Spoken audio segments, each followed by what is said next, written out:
ఇప్పుడే జీ5 app download చేయండి. చూడండి మీ ఫేవరెట్ టీవీ షోస్ ఎప్పుడైనా ఎక్కడైనా. మా అమ్మ చనిపోయి ఎన్నేళ్లైనా ఇంకా భర్త లేని ఒక తల్లిగానే మిగిలిపోయింది.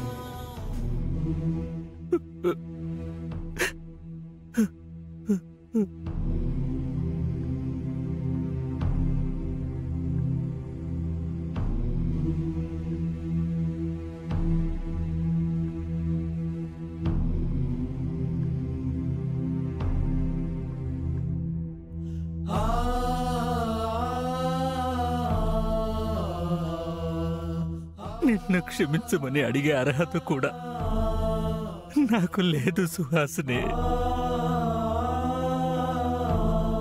నేను నీకు చేసిన అన్యాయానికి సంజాయిషి సరిపోదని తెలుసు. నా వల్ల నువ్వు కేదార్ అవమానాలు పడ్డారు. మొన్న పేరెంట్స్ మీటింగ్ కి మీ అమ్మ నాన్న వచ్చారు, మా అమ్మ నాన్న కూడా వచ్చారు. మరి వీడికేంట్రా వాళ్ళ అమ్మ గుర్తు వచ్చింది? మనకంటే నాన్నెవరో తెలుసు, నాన్నున్నారు, నాన్న పేరు తెలుసు, మరి వీడికి తెలియదు కదా. నిందలు మోసారు. ఊరు పేరు లేని వాడివి నీకు తెలిసిన వాళ్ళు ఎవరున్నారు నాయనా? భరించలేని కష్టాలు అనుభవించారు. ఇన్ని తెలిసి మళ్ళీ ఇప్పుడు కేదార్కి అన్యాయం చేస్తున్నా. నా కళ్ళ ముందే నా రక్తాన్ని అవమానిస్తున్నా.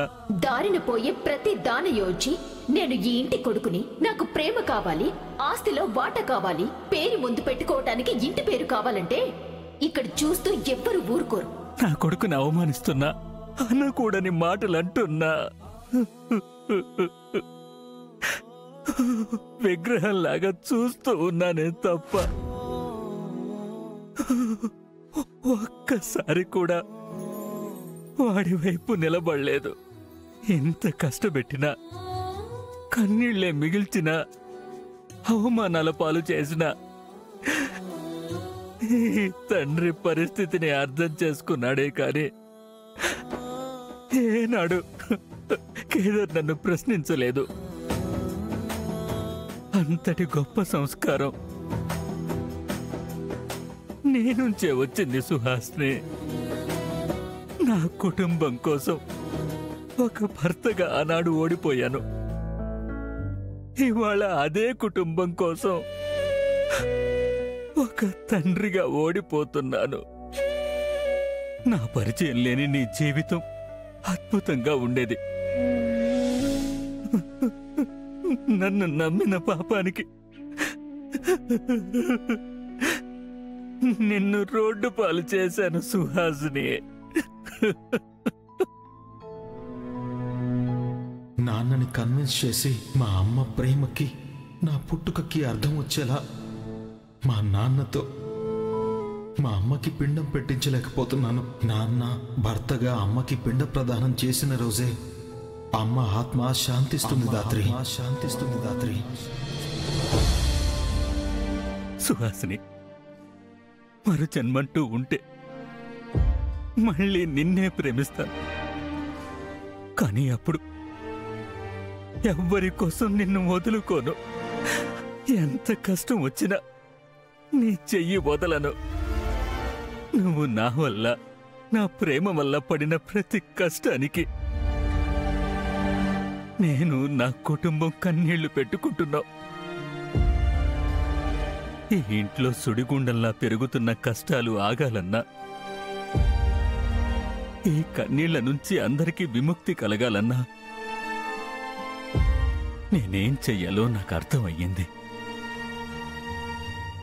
రేపు నేను చేయబోయేది నా కుటుంబానికి నచ్చకపోయినా, కష్టాన్ని కలిగించినా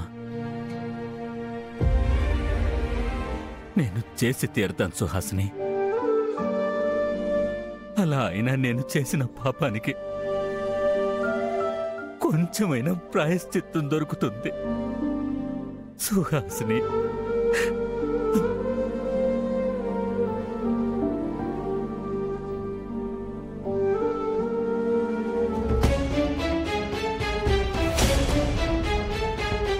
నానా నానా, ఇంత పొద్దున అంత కంగారుగా ఎక్కడికి వెళ్తున్నారు? కంగారు పడుతున్నానా? అలాంటిదేం లేదే. హెల్త్ ఏమన్నా బాగాలేదా? బాగుంది.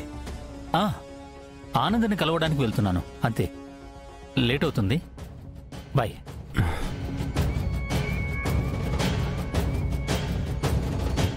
ఏదో జరిగింది, లేదంటే ఇంత కంగారు పడరా. బో బో యాడుండావు బో బో అబ్బోడా అబ్బోడా,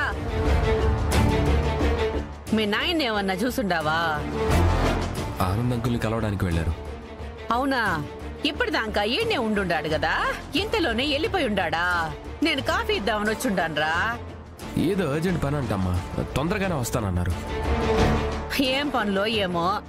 సర్లే, నేను టిఫిన్ రెడీ చేస్తా, తిందు గాని. కాఫీ తాగుతావా? సరే.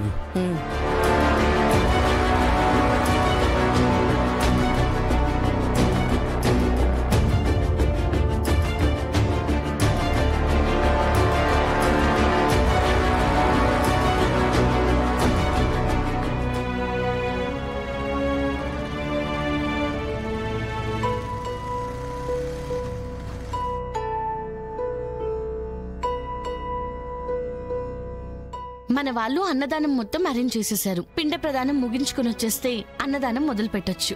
సరే దాత్రి.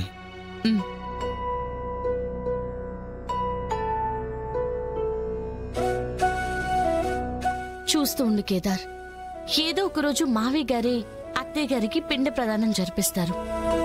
ఆ రోజు నీ అడుగులు తడబడతాయి, మాటలు దొర్లుతాయి, నీ కళ్ళు ఆనందంతో చెమ్మగిల్లుతాయి. ఆశ కోల్పోకు కేదార్. ఆశ లేకుంటే మనిషి ముందడుగు వేయలేడు తెలుసా? సరే పద. నమస్తే పంతులు గారు. నమస్తే అమ్మా. పిండ ప్రదానం గురించి మీతో నిన్న మాట్లాడాం కదా? అవునవును. ఇంకో పంతులు గారు పిండ ప్రదానం చేయిస్తున్నారు. ఆయన వెళ్ళిన వెంటనే మీ కార్యక్రమం మొదలు పెడదాం. అలాగే పంతులు గారు. కేదార్ పద. కేదార్ ఇలా కూర్చో.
జీ5 యాప్ డౌన్లోడ్ చేసి అన్ని ఎపిసోడ్స్ పూర్తి ఉచితంగా చూడండి.